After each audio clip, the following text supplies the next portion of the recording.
ازيكم عاملين ايه؟ النهارده هنعمل مع بعض البانيه. انا مش عارفه ليه لما نيجي نعمل البانيه بنمر بمراحل كتير قوي وبنلاقي القشره بتفك. في ناس كتير بتقول لي البانيه بيفك مني وبياخد كذا مرحله، دقيق وبقسماط وبيض وندخل في كذا حاجه. لا، احنا النهارده هنعمل مع بعض بانيه سهل وجميل والقشره ما بتفكش خالص زي ما انت شايفه، ومستوي ولونه حلو. طريقته بسيطه، تعالي نشوفها نعملها ازاي مع بعض. هنجيب نص كيلو فراخ فيليه. تكون قطعة الفراخ مش تخينة قوي. لو تخينة ممكن تبططيها شوية بالمدق بتاع اللحوم.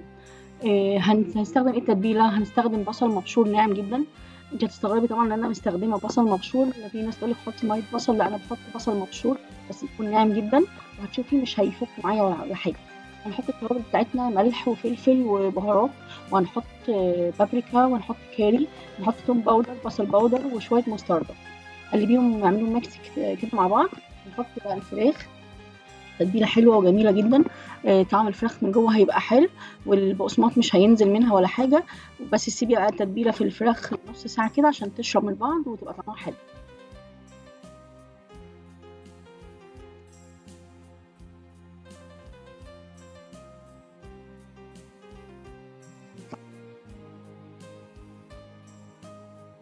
هاقول لِك على حاجة حلوة أوي أنا باعملها كمان في الفراخ البانيه، بتخلّي الطبقة تمسك. هنعمل مع بعض سائل كده حلو أوي هنحطه على الفراخ. هنجيب عدد 2 بيض ودقيق ولبن. هاقول لِك هاعمل فيه إيه، بس أنا نسيت هنا أحط الليمون. هنحط عدد 1 ليمونة على نُص كيلو فراخ. بتدّي كده مزازة للفراخ البانيه تبقى طعمها حلو أوي. عايزة تحطي خل حطي، بس أنا هاحط ليمون بيبقى طعم حلو، الليمون حلو أوي في الفراخ. السائل اللي إحنا هنعمله هنعمل 2 عدد بيض. بس أنا حاطة بيضة واحدة، ال2 بيض لكيلو الفراخ. هنحط هنا بيضاية واحدة، وهنحط نُص كوباية دقيق وكوباية لبن، وهنحط ملح وفلفل.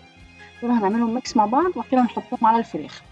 مش لازم بقى نعدّي الفراخ البانيه على 3 مراحل دقيق وبعد كده بيض ولبن وبعد كده بقسماط، يعني مراحل كتير بقى وهنزهق منه. لأ، حطي الدقيق على البيض على اللبن.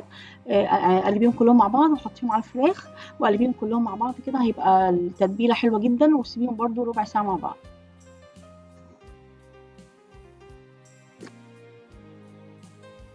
جربي معايا الطريقة دي هتعجبك جدًا ومش هتشتكي إن شاء الله من الفراخ البانيه اللي هي هتفك منِّك. لأ، هتبقى طريقة حلوة وتنفع كمان في البفتيك اللحمة.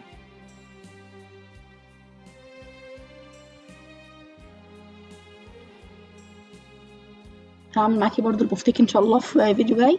نفس الطريقة بالضبط باختلاف بس تتبيلة تانية يعني. هنقلب بقى البيض والدقيق واللبن مع الفراخ كده، هنسيبهم ربع ساعة. بعد كده هنرجع بقى نحطهم في البقسماط اللي إحنا هنغلفه بيه.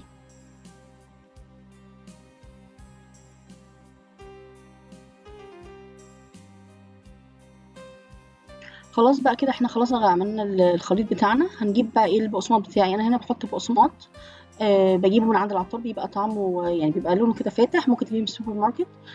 وهنا باحط فيجيتار سبايسي أو عادي زي ما أنتِ بتحبي.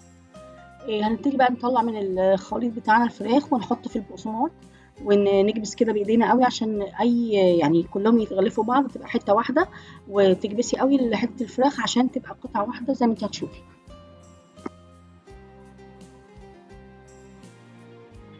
هنا أنتِ مش هننفّض البصل ولا أي حاجة، يعني هنا ما تقلقيش البصل مش هيفصل طبقة البقسماط عن الفراخ. لأ ما تخافيش، حطّي البصل زي ما أنا قُلت لِك، بس أهم حاجة يكون مبشور ناعم، هيبقى طعم البصلاية في الفراخ حلو.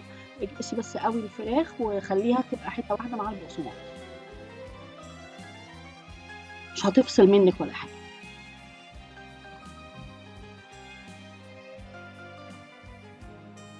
أهم حاجة إن ندوس أوي بإيدينا عشان البقسماط يمسك في الفراخ كويس أوي. وهنا هنحط طبعًا الفراخ نُص ساعة في الفريزر قبل ما نقليه.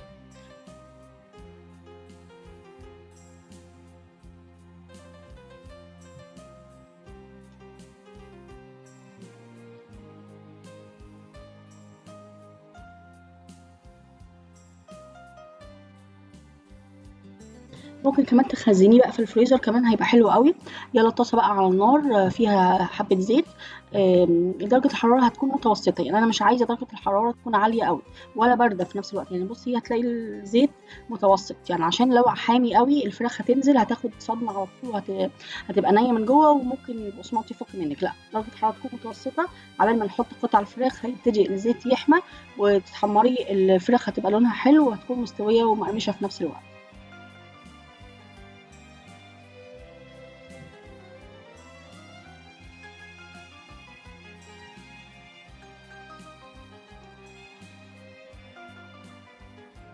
هتطلعيها طبعًا على مناديل المطبخ أو على راك عشان تبقى مقرمشة، لونها حلو، بُصّي بقى ما فصلتش زي الطبقة بتاعة البقسماط، ما وقعتش ولا أي حاجة في الزيت،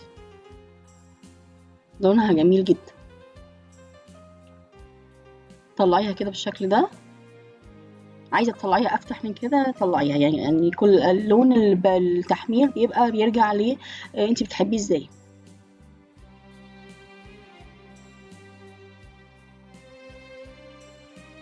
بنخلّص بقى كمية البانيه بتاعتنا.